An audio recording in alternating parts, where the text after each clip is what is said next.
Hello and welcome everyone. Start करते हैं हमारे आज के सेशन को। आज का हमारा सेशन जो बहुत ही पहला पहला पहला सेशन होगा, बहुत ही पहला इसलिए बिकॉज पहला ही तो होगा ये वाला सेशन। कंप्यूटर को हम पढ़ने वाले हैं। मैं एग्रीकल्चर का टीचर हूँ, कंप्यूटर का टीचर बिल्कुल भी नहीं हूँ।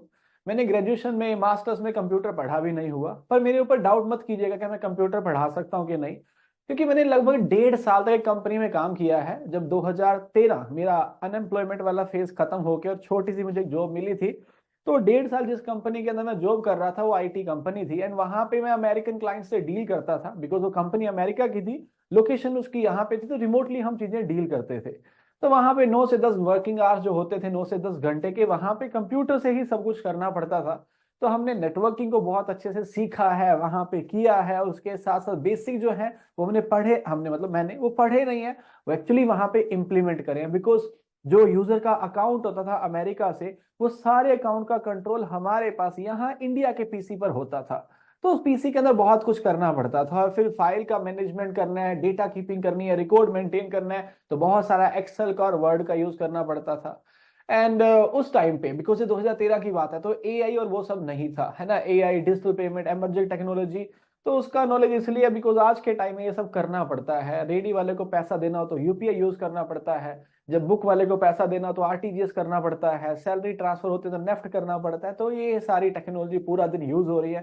तो ये सब्जेक्ट मेरे लिए पढ़ाना बहुत ही आसान है। एट द सेम टाइम ये सब्जेक्ट आपके लिए पढ़ना बहुत ही आसान है। फ्री के नंबर है, बस इस सब्जेक्ट में लेना पड़ेगा तो इंटरेस्ट। आप कंप्यूटर को एग्रीकल्चर एक्सटेंशन की तरह मान सकते हो कि है तो इजी, बट इंटरेस्ट आ जाए तो मजा आ जाता है, नहीं आए तो फिर बोरिंग फील होता है। तो सेम है जी, इस वाले पार्ट में आपको इंटरेस्ट आएगा तो सब कुछ समझ आएगा, और इंटरेस्ट ना लिया तो फिर थोड़ी सी दिक्कत आपके साथ हो सकती है। तो आराम से पढ़िएगा। आगे जाके 2-4 टॉपिक आएंगे, जैसे नेटवर्किंग वाला पार्ट आएगा, लैंग्वेज वाला पार्ट आएगा, वो थोड़ा डेटाबेस वाला पार्ट है, वो थोड़ा मुश्किल सा है, डिफिकल्ट लगता है। बाकी चीजें बहुत आसान है, और मैं इस बात की आपको गारंटी देता हूं कि मैं आपको पहली बात तो कुछ पढ़ाऊंगा ही नहीं, मैं आपको सब चीजें दिखाऊंगा। आज मेरा इंट्रोडक्टरी सेशन है, तो मैं आपके साथ सिलेबस यानी कि जो हम कवर करने वाले हैं वो डिस्कस करने वाला हूं। कल मैं पढ़ाने से पहले आपके सामने सीपीयू लेके आऊंगा, ताकि मैं आपको दिखा सकूं इनपुट यूनिट क्या है, आउटपुट क्या है, प्रोसेसिंग क्या है, पोर्ट क्या है, बस कनेक्शन क्या है, सब चीजें मैं आपको टोपोलॉजी के साथ साथ बता दूंगा। तो वो इसीलिए बिकॉज आप देखेंगे तभी समझेंगे, राइट। तो चलो शुरू करते हैं हमारे कंप्यूटर के सेशन को। और इस कंप्यूटर के सेशन में ये पहला सेशन है, तो चीजें कुछ कुछ क्लियर होनी चाहिए। तो पढ़ाने से पहले कुछ बातें मैं आपको बता दूंगा, वो बातें क्या क्या है ना। इनकी बात अगर करेंगे तो सबसे पहले तो सिलेबस की बात कर लेते हैं कि जो हम यहाँ पे डिस्कस करने वाले हैं, जो हम यहाँ पे इस क्लास के अंदर पढ़ने वाले हैं। लेकिन अगर हम सिलेबस पढ़ने ही वाले हैं तो मैं आपको ये एडवांटेज बताने वाला हूँ कि आप ये जो क्लासेस लेंगे ना, ये क्लासेस आपको मल्टीपल एग्जाम के अंदर हेल्प करेंगी। वो क्यों करेंगी? बिकॉज एग्रीकल्चर का जो सिलेबस होता है ना, वो एग्जाम के हिसाब से बदल जाता है। जैसे डीडीएसओ के अंदर अलग आएगा, एजीटीए में अलग आएगा, तो एएफओ के अंदर अलग आता है। लेकिन कंप्यूटर जो है ये 90% हर एग्जाम में सिमिलर ही रहेगा, क्योंकि कंप्यूटर हमें सारा कवर करना पड़ेगा।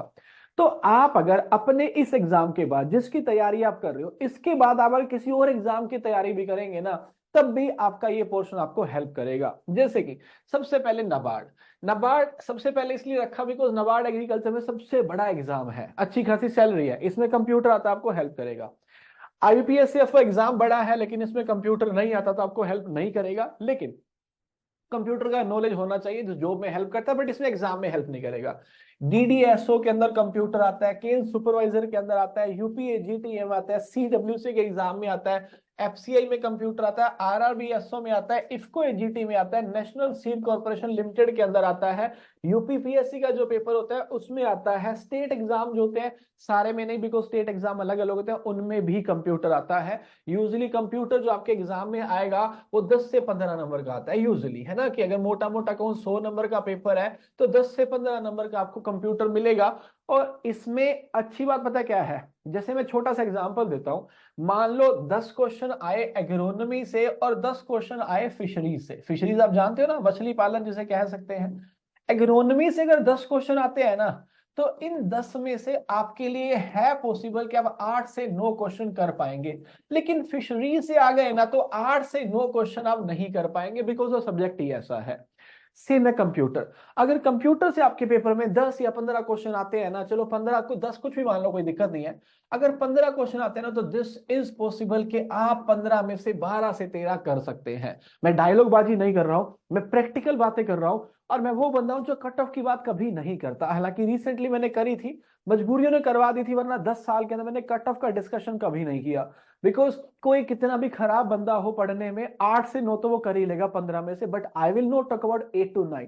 मैं मैक्सिमम की बात करूंगा, बट मैक्सिमम में इम्प्रैक्टिकल बातें नहीं करूंगा कि हाँ तुम 15 में से 15 कर सकते हो। बिकॉज एक आधा क्वेश्चन ना एग्जाम हर बार ऊट पटांग सा डाल देते हैं जो आप शायद नहीं कर पाओ। 14 पॉसिबल है, बट 14 इज समथिंग जो हाईएस्ट हो गया। इसलिए प्रैक्टिकल बात कर रहा हूं कि अगर आप प्रॉपर स्टडी करो तो 10 में से बोलोगे तो 8 से 9 क्वेश्चन कर सकते हो, 15 में से बोलोगे तो 12 से 13 क्वेश्चन आर पॉसिबल के आप सही कर सकते हो।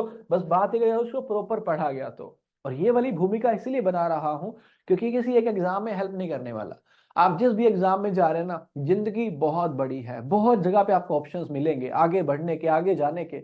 और ये नॉलेज आपको हर तरफ आगे लेके जाएगा। तो ये जो पढ़ने वाले हैं अगले 1.5 महीने के अंदर, 2 महीने के अंदर या 1 महीने के अंदर, तो प्लीज मेक श्योर कि उसे अच्छे से पढ़िएगा और इंटरेस्ट के साथ पढ़िएगा। और आपका एग्जाम पास है या दूर है, लेकिन अभी से पढ़ना स्टार्ट कीजिएगा। बिकॉज ऐसा आपने सुना हुआ है, काल करे सो आज कर, आज करे सो अब, पल में प्रलय होएगी, बहुरी करेगा कब। ये मैंने नहीं कहा, विद्वान ने कहा है किसी ने, आप जानते हैं कि उन्होंने कहा है। तो उनके कहने का मतलब वही था कि जो कल करना है, करना तो है ही। अगर कल ही करना है तो आज ही कर लेते हैं, और आज करना है तो अब कर लेते हैं। लेकिन आजकल हमारी यंग जनरेशन बदल गई है। जनरेशन सोचती है आज करे सो काल कर, काल करे सो परसों। इतनी भी जल्दी क्या पड़ी, जीना है कई बरसों। तो भाई जीना तो कई बरसों है, लेकिन एग्जाम कई वर्षों तक नहीं दे पाओगे। बिकॉज कुछ ही वर्षों के बाद तुम्हारी एज निकल जाएगी। तो 28 और 30 क्रॉस करने के बाद आपको एग्जाम देने के ऑप्शन नहीं मिलेंगे। तो कई बरसों जीना तो है, बट एग्जाम के यही बरस हैं, इसलिए प्लीज कवर कर लीजिए। अब आ जाते हैं कहाँ पे, सिलेबस पे। सिलेबस कह दीजिए या फिर हमारा जो इस कोर्स के अंदर पार्ट है जो हम कवर करने वाले हैं उसकी बात करते हैं। तो मोटा मोटा मैं आपके इस कोर्स को 20 से 21 चैप्टर के अंदर डिवाइड करूंगा। एंड मैं सेम चैप्टर की साथ साथ बुक बनाता जा रहा हूँ। बुक मतलब मैं आपको नोट्स भी देता जाऊंगा साथ साथ इसके, लेकिन प्रॉपर बुक भी दे दूंगा आपको। बिकॉज आप नोट्स को ही प्रिंट कराएंगे ना, तो मैं अगर आपको 10-10 पन्नों के नोट्स भी दूंगा तब भी प्रिंट पे 200-250 रुपए लग जाएंगे, और उतने के अंदर मैं आपको लास्ट में प्रॉपर बुक दे दूंगा। तो कल रात को मैंने चैप्टर 1 के कंप्लीट नोट्स बना लिए थे। मैंने ऑलमोस्ट ऑलमोस्ट कितने, लगभग 28, शायद 28 या 27, 28 एग्जाम के क्वेश्चन कलेक्ट किए हैं। एग्जाम मतलब वो 28 एग्जाम जो एग्रीकल्चर से रेलेवेंट है। 28 कैसे है, किसी भी स्टेट में भी अगर कोई एग्रीकल्चर एग्जाम हो रहा है जिसमें कंप्यूटर आ रहा है, मैंने वो भी कलेक्ट किया है। और 28 पेपर नहीं, ये 28 एग्जाम के जितने भी पेपर पिछले 5 सालों में हुए हैं, तो 50, 60, 70 जितने भी हो रहे हैं, उन सारे क्वेश्चंस को उठा लिया। उसके बाद नोट्स बनाए। नोट्स में कुछ ऐसा बच गया जो उनको कवर नहीं कर रहा, वो भी कवर किया। तो मतलब ये कि जब मैं टारगेट ले रहा हूं तो ऐसे लेके चल रहा हूं कि कुछ भी बचना नहीं चाहिए। तो 21 चैप्टर मोटे मोटे हमने बनाए हैं, तो आप 20 मान के चल सकते हो। 20 चैप्टर्स के अंदर हम क्या करेंगे, इसे खत्म करेंगे। किसी ने क्लास में लिखा है चैट में कि सर सेम पीपीटी बुक्स ही देना। तो मैं समझाना चाहूंगा कि शायद आपने कभी अच्छे से प्रेजेंटेशन से स्टडी नहीं करी है। कारण अगर आप देखेंगे तो जो एक बुक का साइज होता है, बुक होता है A4 साइज का, राइट। लेकिन A4 के नाम पे ये पोर्ट्रेट साइज होता है। जो आपका पीपीटी होती है ये स्लाइडर साइज होता है, ये लैंडस्केप होता है। दूसरी बात, जो इसका फोंट साइज होता है ये 32 होता है।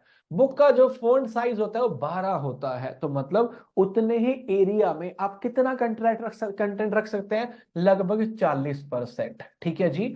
और आप जब बुक को पढ़ते हैं ना, बुक ब्लैक एंड व्हाइट चलती है, यहाँ पे बहुत सारी इमेजेस डालनी पड़ती हैं। अभी तो सिलेबस का पार्ट है तो इमेजेस नहीं डाल सकता, जब पढ़ाऊंगा तो इमेजेस डालूंगा। तो ये डिफिकल्ट नहीं है, ये प्रैक्टिकली इम्पॉसिबल है कि आप बुक और पीपीटी को सेम कर दो। ये इम्पॉसिबल है। क्यों इम्पॉसिबल है, बिकॉज अगर आपने वैसा कर दिया तो पीपीटी का इंटरेक्टिव पार्ट ही खत्म हो जाएगा। जो पीपीटी बनी है वो खत्म ही हो जाएगी। और आप खुद सोचो, जिसने ये बात कही है, अगर सेम ही रख सकते होते तो फिर किताब के पीडीएफ से ही पढ़ा देते हैं, फिर पीपीटी से क्यों पढ़ाए, है ना।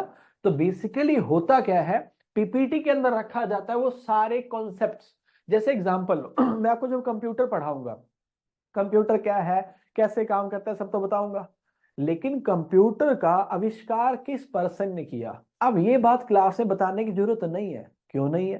क्योंकि जिस पर्सन ने आविष्कार किया है वो तो वहां पे लिखा गया उसका नाम, बस आपको पढ़ना है उस नाम को। तो होता ये है कि जो सीक्वेंस चलेगा, मैंने पहले आपको दिखा दिया, ये देखिए ऐसे ही बुक का सीक्वेंस भी चलेगा जैसे हमारी क्लासेस का चलेगा।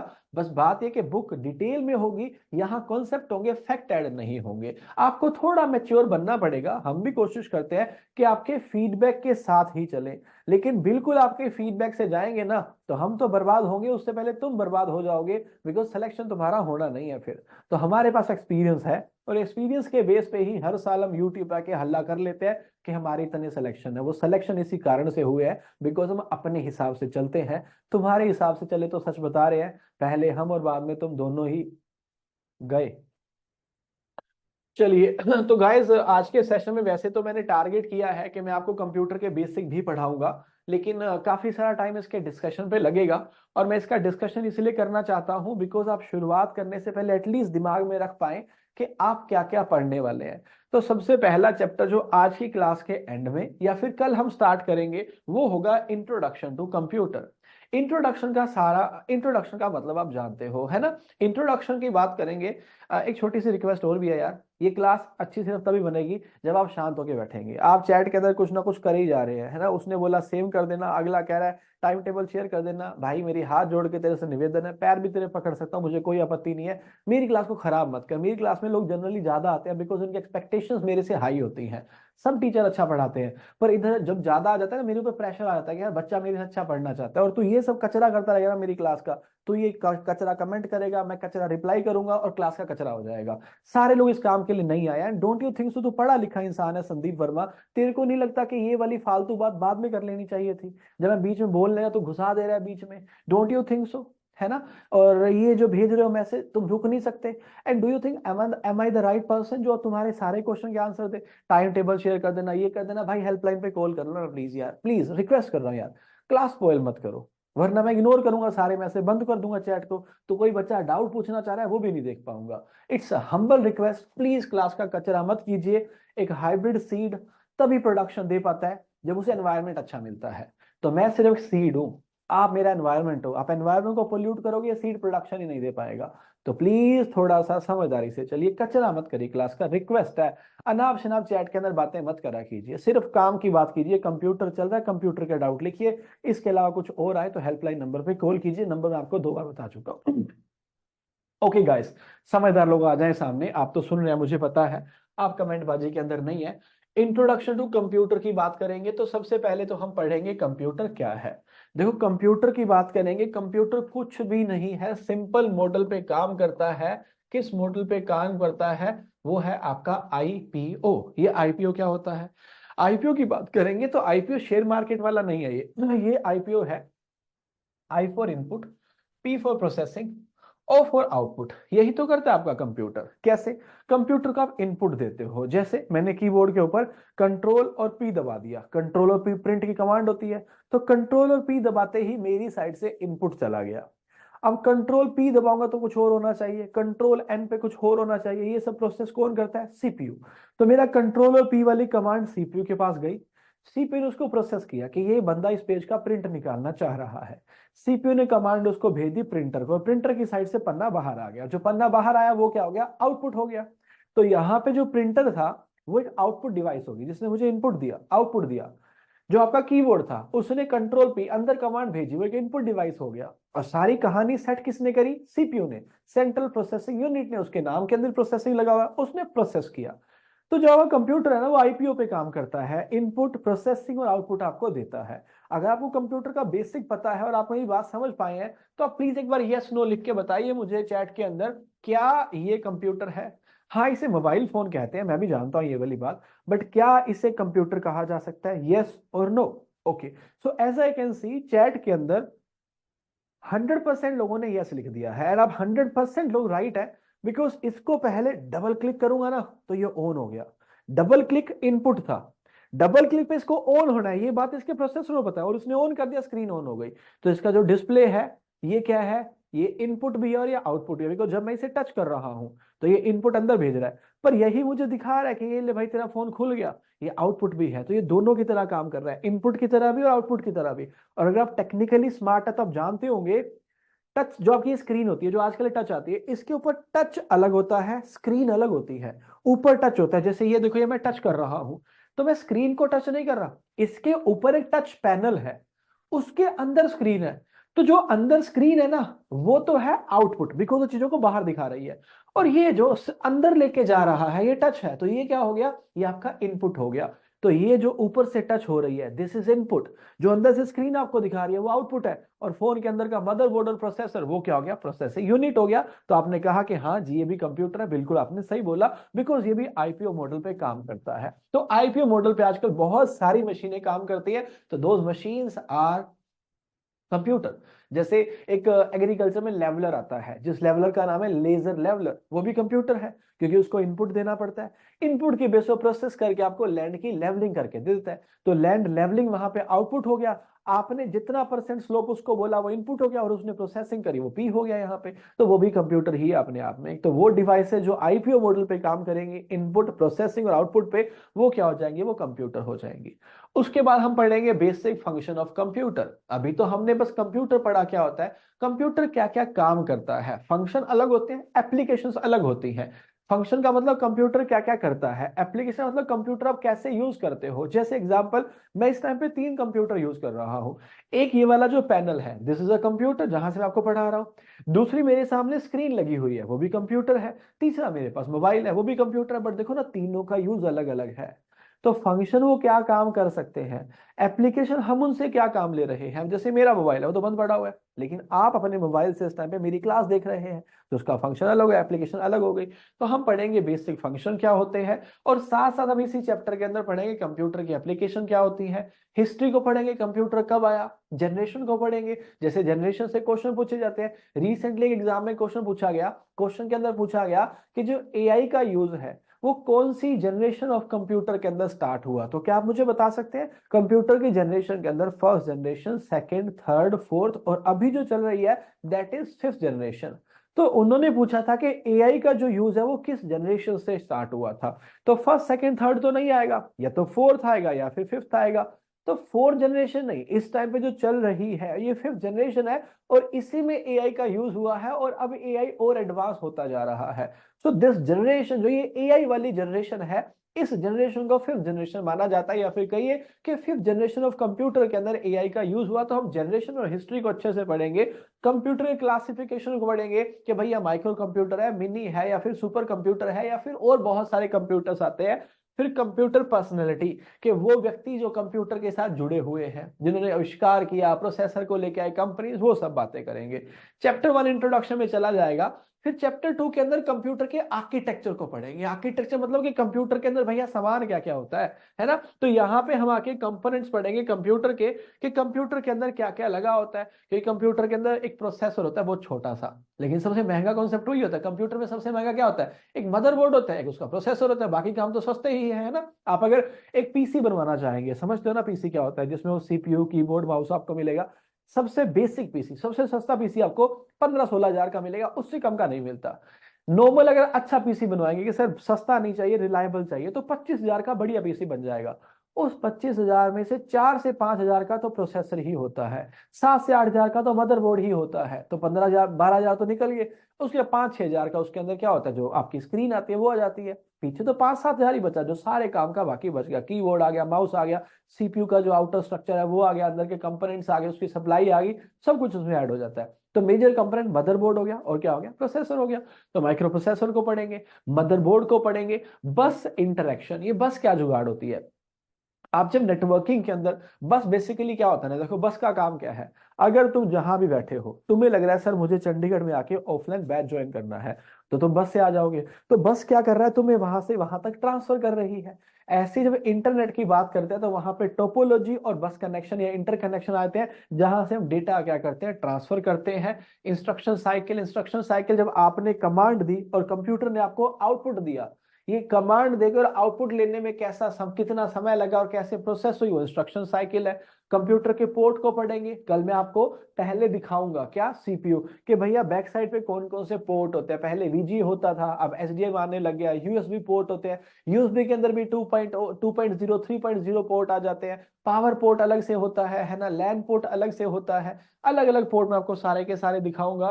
फिर लास्ट में आ जाएगा इसमें फैक्टर अफेक्टिंग कंप्यूटर परफॉर्मेंस। कभी कभी आपके कंप्यूटर स्लो हो जाते हैं, मोबाइल भी स्लो हो जाता है, जिसके नाम पे हम कुछ जानते नहीं है, बस इतना सा जानते हैं कि भैया क्लीनर के अंदर जाओ और क्लीनर को खत्म कर दो और बात खत्म हो गई। लेकिन कंप्यूटर को, मोबाइल को फास्ट करने के बहुत बहुत बहुत सारे तरीके होते हैं, लेकिन हमें नहीं पता, बट आपको इसके बाद पता चल जाएगा। चैप्टर 3 के अंदर हम पढ़ेंगे इनपुट और आउटपुट डिवाइसेस को। इनपुट आउटपुट समझते हो ना। जैसे एक बात बताओ, मैं इस टाइम पे माइक का यूज कर रहा हूँ, यहाँ मैंने लगा रखा है वो माइक, और ये माइक जो है मेरी आवाज को आप तक पहुंचा रहा है। तो ये माइक क्या है? ये इनपुट है कि आउटपुट है? ये माइक जो है ये आवाज को ले रहा है, अंदर डाल रहा है कंप्यूटर के, तो ये क्या है? ये इनपुट डिवाइस है।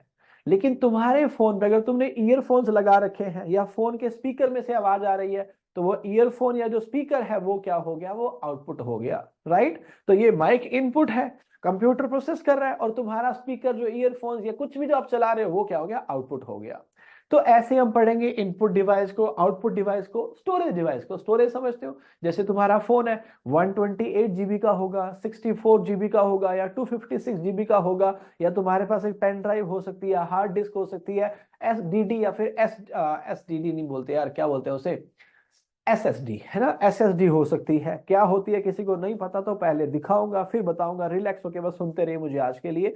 उसके बाद सब चीजें आराम आराम से तसल्ली से पढ़ेंगे, और गारंटी दूंगा कि 45 दिन के कंप्यूटर के अंदर मास्टरी हो जाएगी। अगर आप गारंटी दे दो कि सर हर क्लास अटेंड करूंगा और जितना कहोगे उतना पढ़ के आऊंगा, तो 101% 15 में से 15 क्वेश्चन भी कर पाओगे, पर प्रैक्टिकली बोलो तो 12 में से 13 तो कर ही लोगे। तो आउटपुट डिवाइसेस, स्टोरेज डिवाइसेस को पढ़ेंगे। फिर वो डिवाइसेस को पढ़ेंगे जो इनपुट आउटपुट दोनों काम कर देती है। जैसे आपकी स्क्रीन है, वो इनपुट का काम भी कर देती है, आउटपुट का भी कर देती है, तो उनको पढ़ेंगे। चैप्टर 4 के अंदर आके मेमोरी मैनेजमेंट को पढ़ेंगे कि कंप्यूटर मेमोरी, प्राइमरी मेमोरी होती है, सेकेंडरी मेमोरी होती है, टेम्परेरी मेमोरी होती है, परमानेंट मेमोरीज होती है। जैसे कंप्यूटर की मेमोरी के अंदर क्या होता है? एक रैम होता है, एक रोम होता है, एक हार्ड डिस्क होती है, एक एसएसडी होती है, बट इनके भी आगे पार्ट्स होते हैं, तो वो सारे पढ़ेंगे। फिर मेमोरी का हायरार्की को पढ़ेंगे। हायरार्की का मतलब क्या होता है? ऊपर से नीचे। जैसे तुम्हारे घर में बोलेंगे तो तुम सबसे जूनियर हो, तुम्हारे पिताजी सीनियर है, दादाजी उनके सीनियर है, ऐसे हायरार्की पढ़ेंगे मेमोरी के अंदर, क्या ऊपर होता है क्या नीचे होता है। कन्वर्जन टेबल को पढ़ेंगे। कन्वर्जन टेबल मतलब 1 GB के अंदर कितने एमबी होते हैं, एमबी के अंदर कितना क्या होता है, 1 TB के अंदर क्या होता है, ये सारे कन्वर्जन टेबल, यहाँ से भी क्वेश्चन पूछा था एग्जाम के अंदर। चैप्टर 5 के अंदर सॉफ्टवेयर को पढ़ेंगे, टाइप ऑफ सॉफ्टवेयर। सॉफ्टवेयर जानते हो क्या होता है? एक वर्ड होता है हार्डवेयर, एक वर्ड होता है सॉफ्टवेयर। जैसे एग्जांपल के लिए समझते हैं, इस टाइम पे मैं ये जो आपको पढ़ा रहा हूं, मैं ये प्रेजेंटेशन के थ्रू पढ़ा रहा हूं, पीपीटी के थ्रू पढ़ा रहा हूं, ये पीपीटी हार्डवेयर है क्या सॉफ्टवेयर है? ऑफ कोर्स यार, पीपीटी तो प्रोग्राम है, मतलब ये अपने आप में क्या है? ये एक सॉफ्टवेयर है, राइट। और अगर बात करते हैं किसकी, अगर बात करते हैं इस पैनल की, है ना, ये जो पैनल आपके सामने है, इसको मैं टच कर पा रहा हूं, इससे आप क्या बोलोगे? ये हार्डवेयर है कि सॉफ्टवेयर है? ये वाला हार्डवेयर है कि सॉफ्टवेयर है? ऑब्वियस सी बात है यार, इससे टच कर पा रहा हूं तो ये क्या हो गया? हार्डवेयर। ये जो मैंने हाथ में ले रखा है रिमोट, ये क्या है? ये अपने आप में हार्डवेयर है। लेकिन इस रिमोट के ऊपर मैंने जैसे बटन प्रेस किया और इसने इसको ऐसे कर दिया, तो मतलब ये क्या हो गया? इसके अंदर एक सॉफ्टवेयर हो गया। तो जो प्रोग्राम होते हैं जो दिखते नहीं है बट फंक्शनिंग कर रहे हैं, जिनको हम टच नहीं कर सकते, दे आर सॉफ्टवेयर, बट जिसको आप टच कर रहे हो वो क्या हो गया? हार्डवेयर। तो सॉफ्टवेयर को पढ़ेंगे, बिकॉज हार्डवेयर तो आपके इसमें आ जाएंगे, किसके अंदर? इनपुट आउटपुट डिवाइसेस के अंदर। सॉफ्टवेयर में सॉफ्टवेयर के टाइप क्या होते हैं, उनका क्लासिफिकेशन पढ़ेंगे, कुछ और कैटेगरी के सॉफ्टवेयर या फिर टर्म्स रिलेटेड टू सॉफ्टवेयर, उनको डिस्कस करेंगे। फिर आ जाएंगे ऑपरेटिंग सिस्टम पे। ऑपरेटिंग सिस्टम जानते हो क्या होता है? हाँ सर हम जानते हैं। अगर जानते हो और चीजों में इंटरेस्टेड हो तो प्लीज एक बार मुझे चैट में लिख के बताओ। क्या लिख के बताओ? आप जिस मोबाइल का यूज कर रहे हैं उसके अंदर कौन सा ऑपरेटिंग सिस्टम है? बताइए जल्दी से, देखते हैं कितने लोग बता पाएंगे आपके मोबाइल के अंदर कौन सा ऑपरेटिंग सिस्टम है। हाँ ओके, तो राइट आंसर की बात करेंगे तो राइट आंसर कोई भी नहीं आएगा, बिकॉज हर किसी के पास अपना अपना ऑपरेटिंग सिस्टम हो सकता है। लेकिन ऑपरेटिंग सिस्टम के नाम पे मेजर ऑपरेटिंग सिस्टम एक ही है सर, कौन सा? दैट इज एंड्रॉइड, है ना। लेकिन हाँ, एंड्रॉइड के अलावा पहले विंडो फोन भी काफी चर्चा में आ गए थे, आजकल कम चलते हैं। और भाई बड़े लोग हैं एप्पल वाले हैं तो वहां पे फिर iOS भी हो जाएगा। तो iOS हो गया, विंडो हो गया, एंड्रॉइड हो गया। इनफैक्ट कुछ कुछ कंपनीज अपने भी ऑफर करती हैं जो ऑपरेटिंग सिस्टम होते हैं। तो ऑपरेटिंग सिस्टम जैसे यहाँ बोलूंगा जो इसके अंदर चल रहा है, तो इसके अंदर ये ऑपरेटिंग सिस्टम जो चल रहा है ये क्या है भैया, ये माइक्रोसॉफ्ट का विंडो है ना। तो ऐसे कंप्यूटर के अंदर बहुत सारे ऑपरेटिंग सिस्टम है, बट उन बहुत सारों के अंदर जो सबसे फेमस है वो माइक्रोसॉफ्ट का विंडो है। तो एज यू कैन सी ये ग्राफिक यूजर इंटरफेस लेके आता है, GUI ये लेके आता है कि आप आइकन को देख के समझ जाते हैं कि भैया ये घड़ी वड़ी लगी है तो इससे ऐसे आ जाएगा, स्टॉप वॉच आ जाएगी, है ना। तो ये जो है ये MS मतलब माइक्रोसॉफ्ट कंपनी ने बनाया है और इसे क्या कहा जाता है, विंडो कहा जाता है। अब विंडो के भी अलग अलग वर्जन होते हैं। क्या आप इसको देख के बता सकते हो ये विंडो का कौन सा वर्जन है? विंडो 7 है, 8 है, 10 है, 11 है? क्या लगता है आपको ये कौन से वाली विंडो है? 11 है, 10 है? तुक्के मार रहे हो सारे लोग।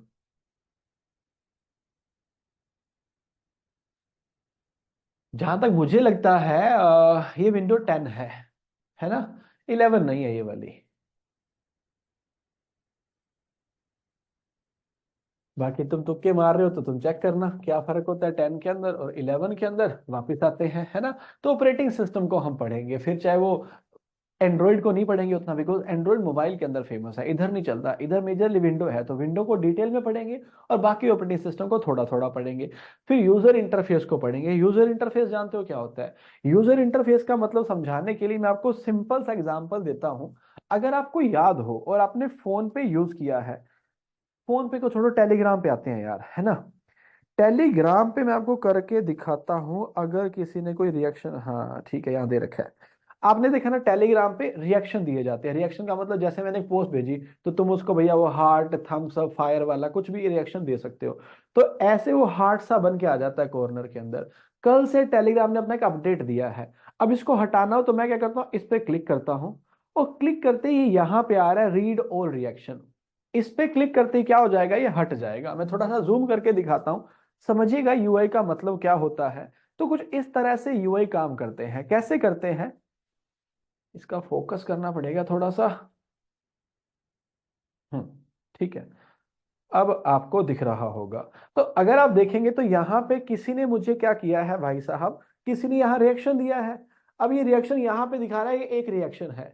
अब पहले जब आप इस पे क्लिक करते थे ना तो यहीं पे आ जाता था रीड ऑल रिएक्शन का, लेकिन अब यहाँ पे आ रहा है। क्या आप कारण जानते हैं यहाँ पे क्यों आ रहा है? कोई तुक्का मारना चाहेगा? ये रीड ऑल रिएक्शन पहले यहाँ पे आता था, अब ये यहाँ पे ना के इन्होंने ऊपर कर दिया। उसका कारण पता है क्या है? मैं दिखाता हूं। उसका कारण ये है, ये कल से हुआ है, क्योंकि हम फोन को दो हाथों से चला रहे हैं। आज तो स्क्रीन बड़ी बड़ी हो गई है। तो जैसे मैंने यहाँ क्लिक किया तो ये मेरे दूसरे अंगूठे के सामने ये आ गया, ये लो, है ना। तो अब दोनों अंगूठे काम करेंगे तो अब मुझे ज्यादा इजी फील हो रहा है इसको चलाना। पहले उतना इजी फील नहीं हो रहा था। फोन पे जब हम चलाते हैं तो फोन के अंदर भी कुछ ऐसा ही था। कैसा था? कुछ इस तरह से। फोन पे के अंदर जो वो QR स्कैन करके पेमेंट करने वाला ऑप्शन आता था वो यहाँ पे आता था, लेकिन अब ये यहाँ पे आता है। बिकॉज यहाँ पे जाने के लिए समय लगता था, अब देखो यहाँ पे एकदम से बिंदास खुल गया फटाफट से, है ना। इसको यूआई कहा जाता है। जैसे मैं अगर आपसे पूछूं टेलीग्राम वर्सेस व्हाट्सएप, आपको चलाने में बढ़िया फील कौन देता है? मैं ये नहीं कह रहा अच्छा कौन सा है बुरा कौन सा है, आपको अच्छी फील कौन देता है? आप डेफिनेटली बोलोगे व्हाट्सएप। क्यों बोलोगे? क्योंकि व्हाट्सएप का यूआई ज्यादा अच्छा है, टेलीग्राम का यूआई उतना अच्छा नहीं है, बिकॉज टेलीग्राम ज्यादा फीचर देता है। तो यूआई का मतलब क्या होता है? यूजर इंटरफेस, कि एक यूजर के लिए आपने इंटरफेस कैसा दे रखा है। तो ये यूजर इंटरफेस है। आप हमारी एप्लीकेशन खोलते हो, वहां पे जो paid course, free course, my course लिखा आ जाता है ना, वो क्या है? वो अपने आप में एक यूजर इंटरफेस है, यूआई है। तो यूआई को पढ़ेंगे, ऑपरेटिंग सिस्टम के फंक्शंस आ जाएंगे, फिर ऑपरेटिंग सिस्टम की टाइप आएंगे, फिर बायोस आ जाएगा। क्या आप जानते हो बायोस क्या होता है? बताओ जरा, अगर किसी को पता है तो। BIOS काफी फेमस है। ट्रेडिशनली देखोगे तो काफी क्वेश्चन इस टॉपिक से भी आए हैं, है ना। बायोस का और कुछ नहीं, फुल फॉर्म ही पूछ लिया जाता है। तो बायोस जो है वो क्या होता है? B फॉर बेसिक है। अगला तो सिस्टम है, सिस्टम के अंदर IO आ गया। तो बेसिक इनपुट आउटपुट सिस्टम इसे कह दिया जाता है, basic input output system. Overall जो डील कर रहा है बूटिंग प्रोसेस। जब आप कंप्यूटर को स्टार्ट करते हो तो वो स्टार्टिंग क्या होती है, उसकी बूटिंग प्रोसेस कहा जाता है। स्टार्ट होता है ना कंप्यूटर, टाइम लेता है ना यार। जैसे मैं जब स्टूडियो में आता हूँ तो मुझे ये वाला पीसी जो सामने पड़ा है, जो आपको दिख नहीं रहा है ना, ये पीसी ऑन करना पड़ता है, ये भी ऑन करना पड़ता है। वो फटाक से ऑन हो जाता है, लेकिन इसको ऑन होने में टाइम लगता है। तो मैं क्लास तो स्टार्ट कर लेता हूँ, लेकिन फिर 2 मिनट के लिए कैमरा बंद करके बातें कर रहा होता हूँ, और बच्चों क्या हाल चाल, वो बातें नहीं कर रहा होता हूँ, ये बोल रहा होता है भाई 2 मिनट रुक जा, बिकॉज ये ज्यादा टाइम ले रहा है। तो ये कम ले रहा है, वो ज्यादा ले रहा है, ये क्या बूटिंग प्रोसेस है, इनके स्टार्ट होने की प्रोसेस है। उसके बाद पॉपुलर ऑपरेटिंग सिस्टम, जिसके अंदर मेजर तो एमएस विंडो ही आएगा, बाकी पढ़ेंगे। फिर फाइल टाइप और उनके एक्सटेंशन। एक्सटेंशन जानते हो क्या होते हैं? जैसे अगर आप किसी को डॉक्यूमेंट फाइल भेजते हैं तो उसके लास्ट में .docx लिखा होता है, पीडीएफ फाइल के लास्ट में पीडीएफ लिखा होता है, ऐसे ही पीपीटी वाली फाइल के लास्ट में पीपीटीएक्स लिखा होता है। ये क्या होती है? उनकी एक्सटेंशन होती है, इनसे भी क्वेश्चन पूछे जाते हैं। तो 6 चैप्टर के अंदर हम ये सारा पढ़ेंगे। 7 चैप्टर जो 6 का ही पार्ट होगा, बिकॉज ऑपरेटिंग सिस्टम को पढ़ रहे थे, और ऑपरेटिंग सिस्टम के अंदर सबसे जो इंपॉर्टेंट, सबसे जो famous operating system Microsoft window है। तो विंडो कैसे आया, उसके कंपोनेंट क्या है, फाइल एक्सटेंशन क्या है विंडो के अंदर, उनको भी यहाँ पे पढ़ लेंगे। साथ में 8वां हमारा चैप्टर आ जाएगा नंबर सिस्टम का। नंबर सिस्टम से रिसेंटली एक क्वेश्चन पूछा गया था, पिछले हफ्ते एग्जाम हुआ था यूपी स्टेट के अंदर, और उसमें पूछा गया था हेक्साडेसिमल के बारे में। हेक्साडेसिमल को रिप्रेजेंट कौन सा नंबर करता है? क्या मुझे बताएंगे हेक्साडेसिमल के लिए आप क्या बोलना चाहेंगे? 2, 8, 10 या फिर 16? ये क्वेश्चन पूछा गया, पिछले ही हफ्ते पूछा गया, तो उसे हम यहाँ पे पढ़ेंगे फिर। एंड हेक्साडेसिमल की बात करेंगे तो ऑफकोर्स यस, आप बिल्कुल सही लिख रहे हैं। हेक्साडेसिमल मतलब उसका बेस जो हो गया वो क्या हुआ? 16। बाइनरी का मतलब 2 हो जाता है, ऑक्टल का मतलब 8 हो जाता है, डेसिमल का मतलब 10 हो जाता है, हेक्सा डेसिमल का मतलब 16 हो जाता है वो, है ना। तो ये सारी हम पढ़ेंगे। कुछ लोगों को अगर नहीं पता ये क्या जुगाड़ बोल रहे हो तो रिलैक्स रहो, मैं इसीलिए पहले इंट्रोडक्शन दे रहा हूँ सिलेबस का, ताकि आपको थोड़ा आइडिया तो हो कि किस चैप्टर के अंदर क्या आएगा। पढ़ा मैं सब कुछ दूंगा आपको।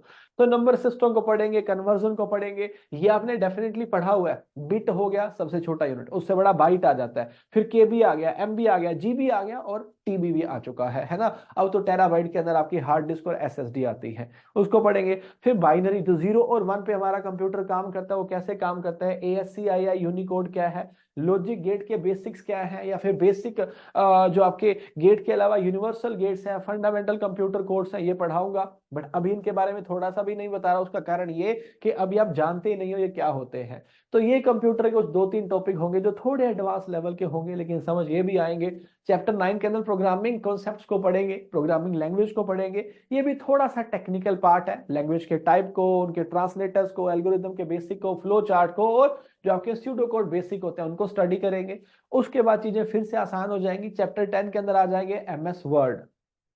बेसिकली एमएस वर्ड जो है वो एमएस ऑफिस का पार्ट है। एमएस ऑफिस की बात करेंगे तो ये भी जैसे एमएस विंडो है वो भी माइक्रोसॉफ्ट ने बनाई है, ऑफिस भी माइक्रोसॉफ्ट ने ही बनाया है।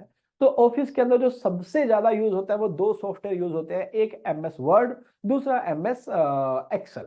मैं तो ज्यादा पीपीटी यूज करता हूँ, बिकॉज एमएस पावर पॉइंट भी उसका एमएस ऑफिस का पार्ट है, लेकिन पीपीटी ज्यादा यूज नहीं होती है। सबसे ज्यादा यूज होते हैं वर्ड और एक्सेल। वर्ड डॉक्यूमेंट बनाने के लिए यूज किया जाता है, स्प्रेडशीट के लिए, टेबल्स के लिए, चार्ट्स के लिए आपका एक्सेल यूज किया जाता है, प्रेजेंटेशन के लिए पीपीटी को यूज करते हैं। तो पहले पढ़ेंगे किसको? एमएस वर्ड को। एमएस वर्ड के बाद पढ़ेंगे एमएस एक्सेल को। एक्सेल आपने देखा हुआ है, नहीं देखा तो मैं आपको दिखाऊंगा, बढ़िया तरीके से काम करेंगे। आपको असाइनमेंट भी दिया करूंगा छोटे छोटे, प्रैक्टिस करना, मास्टरी करवा दूंगा आपकी एमएस ऑफिस के अंदर भी, कंप्यूटर के अंदर भी। बस अगेन वही वाली बात है कि अपनी गारंटी देना कि डेली क्लास लूंगा और लाइव ही लूंगा, और क्लास लेते टाइम ढंग से बैठूंगा, यौन तो उबासी तो बिल्कुल नहीं लूंगा।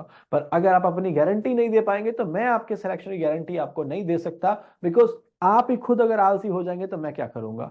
एक बच्चा बैठा मेरे सामने, नाम नहीं लूंगा उसका, वो बच्चा बड़ा स्ट्रेट होके बैठा था, फिर उसने एक बार उबासी ली, फिर वो थोड़ा कुर्सी के पीछे होके बैठ गया, उसने पिछले 1 मिनट के अंदर 3 बार उबासी ले ली है। अब वो ऐसे चश्मा उतार के अपनी आंखों को मसल रहा है, बिकॉज उबासी ले लेके आंखों में से आंसू निकल आते हैं भाई। अब इतना आलस बिखेरोगे तो फिर मैं कैसे आपको अच्छे से पढ़ाऊंगा, है ना। तो आपको क्लास में एक्टिव रहना पड़ेगा, ये चीज आप जानते हो। एक्टिव नहीं रहोगे तो नहीं समझ आएंगी चीजें, जितना मर्जी जोर मारना। तो आप मुझे दो अपनी गारंटी, मैं आपको देता हूं मेरी गारंटी, मैं कमी नहीं आने दूंगा। गारंटी दी इस बात की, पूरे इंडिया में कितना भी कोई पढ़ा रहा, बेस्ट कंटेंट और भी टीचिंग आपको देके जाऊंगा। बस बात ये, उस बेस्ट का फायदा तब होगा जब तुम ना करके क्लास में अच्छे से पढ़ोगे, नहीं तो फिर भाई साहब लंका तो लगनी है। आगे चलते हैं। चैप्टर नेक्स्ट जो आएगा, बिकॉज पिछला आपने एमएस वर्ड और एक्सेल को पढ़ लिया, सबसे ज्यादा टाइम एक्सेल लेके जाएगा, वर्ड एक दिन में पूरा कर देंगे, और माइक्रोसॉफ्ट पावर पॉइंट तो छोटा सा टॉपिक की तरह करेंगे, बिकॉज इससे ज्यादा क्वेश्चन नहीं आते। क्वेश्चन सबसे ज्यादा इसमें से आते हैं, उसके बाद एमएस वर्ड में से आते हैं, कभी इक्का दुक्का क्वेश्चन एमएस पावर पॉइंट से आ जाता है तो उतना सा बेसिक पढ़ लेंगे। उसके बाद एमएस एक्सेस के बारे में जरा सा बता दूंगा, और फिर पढ़ेंगे लिब्रे ऑफिस को। लिब्रे ऑफिस क्यों पढ़ेंगे, आपने शायद इसका नाम नहीं सुना होगा। एमएस ऑफिस जो है वो पेड सॉफ्टवेयर है, उसको आपको एक बार खरीदना पड़ता है, फिर वो लाइफ टाइम फ्री हो जाता है। लेकिन रिसेंटली एमएस का एक नया ऑफिस आया जो ऑफिस 365 है, वो वन टाइम पेमेंट नहीं, वो ईयरली सब्सक्रिप्शन पे चलता है, उसके लिए आपको हर साल पे करना पड़ता है। तो ये सबसे आजादी मिलने के लिए एक दूसरा ऑप्शन आ गया जिसे आजकल कुछ कुछ गवर्नमेंट ऑफिसेज यूज कर रहे हैं। और गवर्नमेंट ऑफिस यूज कर रहे हैं इसलिए अभी एग्जाम में भी आने लग गया लिब्रे ऑफिस। ये फ्री सॉफ्टवेयर है, हाल फिलहाल तो ये फ्री है, बात का पता नहीं है। तो अभी इसे गवर्नमेंट ऑफिसेज यूज कर रहे हैं तो एग्जाम में ये भी आ सकता है। लेकिन ये एमएस ऑफिस जितना बड़ा नहीं है, तो ये छोटे से टॉपिक में कवर हो जाएगा। चैप्टर 14 के अंदर हम पढ़ेंगे डेटाबेस के कॉन्सेप्ट को, जो लिटरली टेक्निकल पार्ट है। ये मैं आपको वहीं पे पढ़ाऊंगा, बिकॉज अभी नहीं बता सकता, क्योंकि डीबीएमएस डेटाबेस मैनेजमेंट सिस्टम बहुत अपने आप में एक क्रिएटिव पार्ट है। जैसे अगर ये बोलो कि आप जिस एग्जाम के अंदर अपीयर होते हैं, उस एग्जाम के अंदर लाखों लोग एग्जाम दे रहे हैं। अब लाखों लोगों को नाम देना, रोल नंबर देना, लोकेशन देना, ये सब कैसे पॉसिबल है।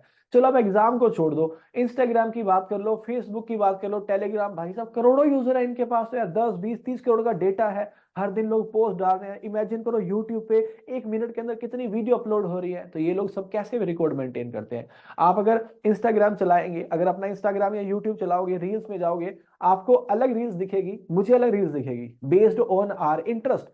तो ये इतना सारा डेटा कैसे मेंटेन कर लेते हैं कि भैया इस बंदे को ये वीडियो दिखाओ, इस बंदे को ये वीडियो दिखाओ। वो इसलिए मेंटेन कर पाते हैं बिकॉज उनके पास डेटाबेस है ना, जिसे डीबीएमएस कहा जाता है, बेसिकली डेटाबेस मैनेज सिस्टम। वो हम सबका डेटा मैनेज कर लेते हैं। आपको पता है, आप शायद ये बात ध्यान नहीं रखी होगी आपने, आपको ये तो पता ही है, क्या पता है कि आपका मेरा फोन है ना, जैसे आप चाहो तो प्रैक्टिकल में तो आप क्लास ले रहे हो तो क्लास के बीच में इंटरप्ट मत करना। मैं ऐसे ही जाता हूं कहाँ पे, यूट्यूब पे, और यूट्यूब के शॉर्ट्स वाले इसमें क्लिक करता हूं। इंटीरियर की बात करें, टाटा सियरा में क्या अलग है, क्या कमाल का है। पहला शॉट इसने मुझे टाटा की गाड़ी का दिखा दिया है, right, based on my interest.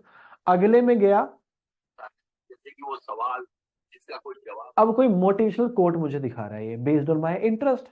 अब ये बात तो सब मानते ही थे पहले से कि ये बात तो कंफर्म है आपको कि ये जो मुझे पहली वीडियो दिखा रहा है आपको ये वाली नहीं दिखाएगा, आपको कोई और वीडियो दिखाएगा, क्योंकि इसने आपका डेटा स्टोर किया, मेरा डेटा स्टोर किया, इसको पता है कि मेरा इंटरेस्ट क्या है, आपका इंटरेस्ट क्या है। लेकिन आजकल ये डेटाबेस इतने एडवांस हो गए हैं, ये सिर्फ आपका डेटा नहीं स्टोर करते, ये आपके मूड्स भी स्टोर करते हैं। आपको पता है मूड्स कैसे स्टोर करते हैं? मैं सुबह सुबह जब यूट्यूब खोल लूँ ना, मुझे प्रेयर्स ही दिख रही होती हैं। क्यों? क्योंकि मैं प्रेयर्स, मतलब प्रेयर्स कह दो, कुछ भी कह दो, है ना। तो मैं गाड़ी में जाते टाइम, बिकॉज 4:45 5:30 के आसपास ऑफिस के लिए निकलता हूँ, उस टाइम गाड़ी में चलाता हूँ, तो सुबह मुझे वही दिखा रहा होता है। रात को मेरा इंटरेस्ट है, वो रात को अलग दिखा रहा होता है। मैं ये बताना चाहता हूँ कि डेटाबेस के अंदर सिर्फ आपकी इंफॉर्मेशन या आपके मूड भी सेव कर लिए जाते हैं कि आप किस टाइम पे किस तरह की चीजें देखना पसंद करते हो। तो आर्ली आपको उस तरह से वो चीजें दिखाते हैं, है ना। तो वो सारा कुछ डेटाबेस के अंदर, डेटाबेस क्या होता है, उसकी स्कीमा क्या है, उसके कंपोनेंट क्या है, डेटाबेस के लिए लैंग्वेजेस क्या है, वो सारा हम इस पार्ट के अंदर पढ़ेंगे। उसके बाद 15 आ जाएगा डेटा कम्युनिकेशन, मतलब डेटा को ट्रांसफर करना, कम्युनिकेट करना, जहां पे नेटवर्किंग का पार्ट आ जाएगा। जैसे इस टाइम पे डेटा ही तो कम्युनिकेट हो रहा है, बिकॉज मैं तुम्हारे सामने स्क्रीन पे खड़ा हूं, मैं यहां खड़ा होकर बोल रहा हूं, वहां तुम्हें सुनाई दे रहा है। बट इंटरनेट के लिए ये सब क्या है? इंटरनेट के लिए तो ये सब डेटा ही है, बिकॉज जब तुम वीडियो देखते हो तो डेटा ज्यादा यूज होता है, जब तुम गाना सुनते हो एमपी3 तो डेटा कम यूज होता है। तो इंटरनेट के लिए क्लास थोड़ी है, इंटरनेट के लिए this is all about data. Data यहां से वहां ट्रांसफर हो रहा है। जैसे तुमने कैमरा ऑन कर रखा है तो तुम्हारी शक्ल मुझे दिख रही है, तो तुम्हारे फोन से डेटा मेरी साइड आ रहा है। मैं यहाँ खड़ा हूं, मुझे तुम देख पा रहे हो, मेरे यहां से डेटा तुम्हारी साइड जा रहा है। तो डेटा के दो पार्ट होते हैं, एक होता है अपलोडिंग, एक होता है डाउनलोडिंग। अगर आप इंटरनेट पे डेटा भेजते हो, वो होता है अपलोडिंग। जैसे एग्जांपल, मैंने आपको एक वीडियो भेजी, तो जो वीडियो मैंने आपको भेजी वो आपके पास थोड़ी आएगी, पहले वो सर्वर पे जाएगी ना, सर्वर से तुम्हारे पास आएगी। तो वीडियो सर्वर पे जा रही है, वो क्या हो गया? अपलोडिंग। लेकिन अब वो वीडियो तुम्हें दिख रही है, तुम उसे डाउनलोड कर रहे हो, बिकॉज वो तुम्हारे फोन में आ रही है। तो सर्वर से कुछ फोन में आ रहा है तो वो डाउनलोड होता है, सर्वर से कुछ सॉरी फोन से कुछ सर्वर में जा रहा है तो अपलोड होता है। अगर आपको बात समझ आई तो जरा यस और नहीं, यस और नहीं ये लिख के बताओ कि इस टाइम पे जब आप ये क्लास अपने फोन पे अटेंड कर रहे हो तो आपके फोन के अंदर डाउनलोडिंग हो रही है, अपलोडिंग हो रही है, या फिर दोनों हो रहा है? जल्दी से बताओ, डाउनलोड हो रहा है, अपलोड हो रहा है, या बोथ? ओके, आफ्ताब ने कहा है अपलोड हो रहा है, बाकी सब लोगों ने कहा है बोथ। आप जब ये मुझे मैसेज कर रहे हैं तो डेटा सर्वर पे जा रहा है, मतलब अपलोड हो गया। जब आप मुझे देख पा रहे हैं तो सर्वर से डेटा फोन में आ रहा है, मतलब डाउनलोड हो गया। तो इस टाइम पे मेरे एंड पे और तुम्हारे दोनों के एंड पे अपलोड भी चल रहा है और डाउनलोड भी चल रहा है। मेरे एंड पे अपलोड ज्यादा है, डाउनलोड कम है। तुम्हारे एंड पे डाउनलोड ज्यादा है, अपलोड कम है, लेकिन चल दोनों में रहा है। क्या बात समझ आ गई? ठीक है, तो इसी तरह से डेटा कैसे कम्युनिकेट होता है, नेटवर्क क्या होता है, इंटरनेट सर्विस प्रोवाइडर कौन कौन से होते हैं, नेटवर्क प्रोटोकॉल क्या होते हैं, वायर्ड इंटरनेट कैसे होता है, वायरलेस टेक्नोलॉजी क्या होती है, उनके प्रोटोकॉल, उन प्रोटोकॉल से तो पिछले 3-4 महीनों में जितने पेपर हुए हैं उनसे काफी सारे क्वेश्चन आए हैं। तो काफी इंपॉर्टेंट पार्ट है, चैप्टर 15 के अंदर पढ़ेंगे। चैप्टर 16 के अंदर कंप्यूटर नेटवर्क, जो 15 का ही पार्ट है, बिकॉज वहां भी यही पढ़ के आएंगे, तो उसका बाकी जो पार्ट हो गया नेटवर्किंग का, कि भैया नेटवर्किंग के कंपोनेंट क्या होते हैं, इंपॉर्टेंट टर्म्स हो गया, नेटवर्क के टाइप हो गए, डिवाइसेस होगी, नेटवर्क की टोपोलॉजी होगी, ओएसआई मॉडल हो गए, टीसीपी आईपी तो सब लोगों ने सुना होगा, transfer control protocol, internet protocol, TCP IP, इसको हम पढ़ेंगे।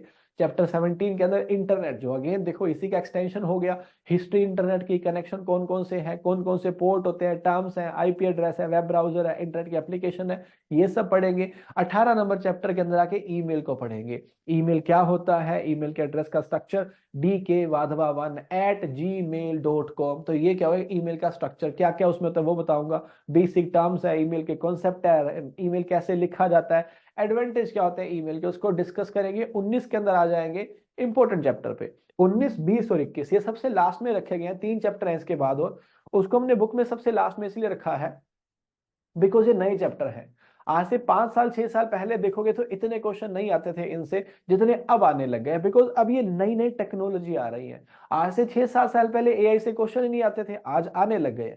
और अगले 1 से 2 साल के अंदर एआई से बहुत सारे क्वेश्चन आएंगे, बिकॉज आप देखोगे तो इस टाइम पे एआई के अंदर बूम चल रहा है।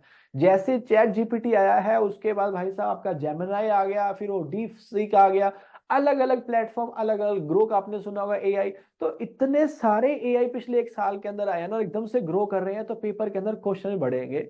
तो कंप्यूटर सिक्योरिटी, तो जैसे ये सब बढ़ता जा रहा है तो कंप्यूटर के अंदर रिस्क भी बढ़ते जा रहे हैं। पहले घरों में घुस के चोरी होती थी, अब भैया आपके घर में घुसना ही नहीं पड़ता, कंप्यूटर से आपके मोबाइल से चोरी हो जाती है, ओटीपी से चोरी हो जाती है, मोबाइल हैक हो जाता है। तो सिक्योरिटी के बारे में पढ़ेंगे। क्या पढ़ेंगे, कंपोनेंट क्या होते हैं सिक्योरिटी के, सिक्योरिटी थ्रेट क्या है कंप्यूटर के अंदर, वायरस, आजकल वायरस उतना फेमस नहीं रहा है, आजकल चीजें एडवांस हो गई है। कंप्यूटर सिक्योरिटी कैसे हो सकती है, हैकर्स कैसे आपको हैक करते हैं, साइबर लॉज क्या है, कि कल को आपका फोन हैक हो गया, कोई चोरी हो गई, तो उसके लिए हमारे पास कोई कानून है, क्या कोई ऑर्गेनाइजेशन है जहां पे आप कंप्लेंट कर सके। अच्छा एक बात बताओ, अगर आपको किसी ने इंटरनेट पे गाली दे दी और फिर वो गाली देके उसने डिलीट कर दी, क्या आप उसके अगेंस्ट कंप्लेंट कर सकते हैं? बिकॉज उसने गाली दी थी, उसने डिलीट कर दी, आपको पता ही नहीं है किसने गाली दी थी, क्या आप उसकी कंप्लेंट कर सकते हैं, यस और नो?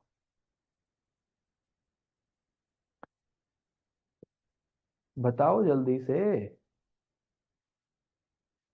एक बच्चे ने कहा यस, दो ने कहा नो, बाकी कहते पता नहीं, आप खुद ही बता दो। ओके मैं बता देता हूँ, 101% यस। पता कैसे, बताता हूँ। देखो, किसी बंदे ने किसी को गली में जाते हुए थप्पड़ मार दिया, वहां पे कोई कैमरा नहीं था, वो बंदा कह रहा है मैंने नहीं मारा, उसका कोई एविडेंस नहीं मिलेगा, तो कुछ भी नहीं हो पाएगा। अगर आपने रिसेंटली न्यूज पढ़ी होंगी तो एक बंदे को 13 केस के साथ गिरफ्तार किया गया था शायद 2006 के अंदर, जिसको रिसेंटली सुप्रीम कोर्ट ने फ्री कर दिया है। उत्तराखंड से बंदा था, गुड़गांव के आसपास, नोएडा के आसपास कहीं रहता था। उसके घर के पीछे से स्केलेटन, कंकाल मिले थे छोटी छोटी बच्चियों के, उसके घर के अंदर उन बच्चियों के बैग्स मिले थे, और पुलिस ने उसको 13 अलग अलग केस में अरेस्ट किया था कि इसने पहले लड़कियों के साथ रेप किया, उसके बाद उनका मर्डर किया, मर्डर करने के बाद उनके जो बॉडी पार्ट्स है उनको खा गया वो पका के, है ना। उस बंदे को मतलब ये चार्ज लगाया गया था उसके ऊपर। 13 उसके ऊपर पुलिस केस थे, उसको अरेस्ट किया गया था, 13 में से 12 केस छोड़ दिए गए। उसको ऑलरेडी उन केस के अंदर फांसी की सजा हो चुकी थी, लेकिन बाद में फाइनली एक केस जो बचा था, सुप्रीम कोर्ट ने बोला कि एविडेंस नहीं है और इसको फ्री कर दो, है ना, तो उसको छोड़ दिया गया 3-4 दिन पहले ही, और डिसीजन आया उसका, अगर आपने पेपर के अंदर पढ़ा होगा तो। सो उसके अगेंस्ट एविडेंस नहीं मिले, एविडेंस नहीं मिले तो बात खत्म हो गई। बट इंटरनेट पे एविडेंस खत्म नहीं होते हैं। आपने इंटरनेट पर कोई मैसेज डिलीट भी कर दिया तो उसका भी साइबर प्रिंट रहता है। साइबर प्रिंट का मतलब कि आपने एक मैसेज किया था, वो डिलीट कर दिया, पुलिस बहुत इजीली ट्रैक कर लेती है। तो आप कभी इंटरनेट पे ऐसे मिस्टेक करें तो कभी भी ऐसा मत करिए कि किसी के साथ ऐसी कॉन्वर्सेशन करें, बिकॉज वो कॉन्वर्सेशन जिंदगी भर सेव रहेगी, कभी भी प्रूफ निकाला जा सकता है। तो पता चले कि तुमने आज किसी को गलत बोला, कल को तुम्हारी जॉब लग गई, जॉब लगते उसने तुम्हारी कंप्लेंट कर दी, भाई साहब कंप्लेंट होते ही जॉब चली जाएगी। तो इसलिए लाइफ बहुत इंपॉर्टेंट है। एंड इंटरनेट पे आजकल बहुत कुछ हो रहा है, अवेयरनेस के बिना कुछ भी ऐसा गलत काम मत कीजिए, है ना। वापिस चलते हैं सेफ इंटरनेट प्रैक्टिसेस के। इन्हीं सब चीजों से बचने के लिए आप क्या कर सकते हो, और डेटा एन्क्रिप्शन क्या होता है, एन्क्रिप्शन डिक्रिप्शन ये सब हो रहा है। जैसे आप देखोगे तो व्हाट्सएप सबसे टॉप पे लिखता है कि your chat is encrypted, no one else apart from you, even WhatsApp can not see this chat, ऐसा कुछ लिखता है वो। उसका मतलब होता है कि भाई जो तुम मैसेज भेज रहे हो ना, ये जो आई लव यू बाबू सोना लिख रहे हो, इसे कोई नहीं पढ़ सकता। हमारे सर्वर के अंदर डेटा आ रहा है, हमारा सर्वर भी नहीं पढ़ सकता, बस तुम्हारी बाबू सोना के पास मैसेज आ रहा है वही पढ़ पाएगी, बिकॉज दोनों साइड पे एनक्रिप्शन लगा हुआ है। तो जैसे ये बोलो कि मैंने एक पाइपलाइन डाली, पाइपलाइन से तुम्हारे तक पानी भेजा, है ना। अब पानी जब भेजा तो अगर पाइपलाइन किसी ने तोड़ दी, लीक कर दी, पानी निकाल लेगा वो। ऐसे ही पाइपलाइन से डेटा जाता है कि मैंने यहां से मैसेज किया, तुम्हें मैसेज किया, तो वो सर्वर से जा रहा है। अब सर्वर में से किसी ने हैक कर लिया तो मेरे वैसे पढ़ लेगा, लेकिन नहीं पढ़ पाएगा, बिकॉज सर्वर उसे एनक्रिप्ट कर देता है। अब क्या होता है एनक्रिप्शन, ये मैं आपको पढ़ाऊंगा टाइम के साथ।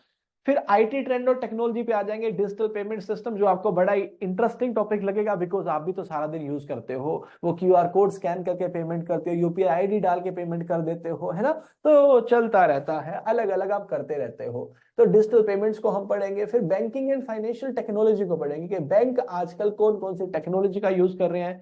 क्लाउड टेक्नोलॉजी, आजकल क्या हो गया है, पहले कंप्यूटर्स जो आते थे, कंप्यूटर्स कैसे आते थे, उनके साथ एक सीपीयू आता था, उसके अंदर आपको स्टोरेज डिवाइसेस डालनी पड़ती थी। आजकल बस एक स्क्रीन लेके आओ और कंप्यूटर काम हो गया, सीपीयू की रिक्वायरमेंट ही नहीं है, क्योंकि वो प्रोसेसिंग वाले सारे काम क्लाउड पे हो जा रहे हैं, सब कुछ क्लाउड पे रख दिया गया है। तो क्लाउड कंप्यूटिंग, क्लाउड टेक्नोलॉजी को पढ़ेंगे। एआई और ऑटोमेशन, जो आप आज के टाइम में बहुत कुछ यूज कर रहे हो, इसको हम स्टडी करेंगे।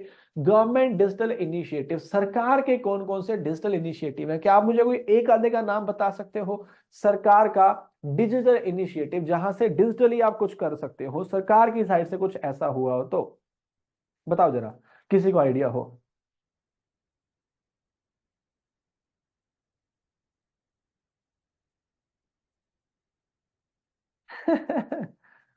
वाह, कुछ क्रिमिनल माइंड लोग क्लास में बैठे हुए हैं, वो मेरे से क्वेश्चन कुछ और ही पूछ रहे हैं। चलो कोई ना, मैं बता देता हूँ। किसी ने कहा लेकिन पुलिस को डेटा कैसे मिल जाता है व्हाट्सएप का, मैं बताता हूँ आपको। है क्या, व्हाट्सएप का डेटा पुलिस को क्यों नहीं मिल सकता, उसका कारण ये, बिकॉज व्हाट्सएप के सर्वर इंडिया में नहीं है। लेकिन अगर कोई टेररिस्ट एक्टिविटी हो गई, अब उसका टेररिस्ट कह दो, कोई क्रिमिनल एक्टिविटी कह दो, अब व्हाट्सएप को डेटा चाहिए, व्हाट्सएप का डेटा चाहिए। अब व्हाट्सएप क्या करेगा, जिसको डेटा चाहिए पुलिस को, पुलिस कंप्लेंट फाइल करेगी कोर्ट के अंदर, कोर्ट इंटरनेशनल पोस्ट करेगा व्हाट्सएप के हेडक्वार्टर को, जहां भी उसका हेडक्वार्टर है ना। वो हेडक्वार्टर क्या करेगा, उनको रिवर्ट करेगा। अब ज्यादा अंदर तक नहीं जाना चाहता हूं, नहीं तो मैं आपको समझा तो सारा कुछ सकता हूं, पर मैं वो सारी नेगेटिव बातें करना नहीं चाहता। दो टीचर थे बेसिकली, वो हमारे यहाँ पे थे, हमें पसंद नहीं है, हमने उनको टाटा गुड बाय कर दिया था, निकाल दिया था। वो वहां जाके 3-5 कर रहे थे, पीपीटी रीडर ये वो सब मेरे को बोल रहे थे, तब तक चलता रहा। फिर उन्होंने थोड़ा ज्यादा गंद बक दिया टेलीग्राम के ऊपर, यूट्यूब के ऊपर, मैंने हाई कोर्ट के अंदर उनके अगेंस्ट लो सूट फाइल कर दिया। अब लो सूट फाइल हुआ गूगल, टेलीग्राम और उन दो बंदों के अगेंस्ट जो गलत बोल रहे थे। अब यूट्यूब तो सर्वर इंडिया में मेंटेन करता है, तो यूट्यूब को तो नेशनल पोस्ट भेजा हाई कोर्ट ऑफ दिल्ली ने। उसके बाद टेलीग्राम को इंटरनेशनल पोस्ट भेजा गया, क्यों भेजा गया, बिकॉज ऑफ डेटा डिलीट कर दिया जाएगा, डिलीट होते डेटा आप रिट्रीव नहीं कर पाएंगे।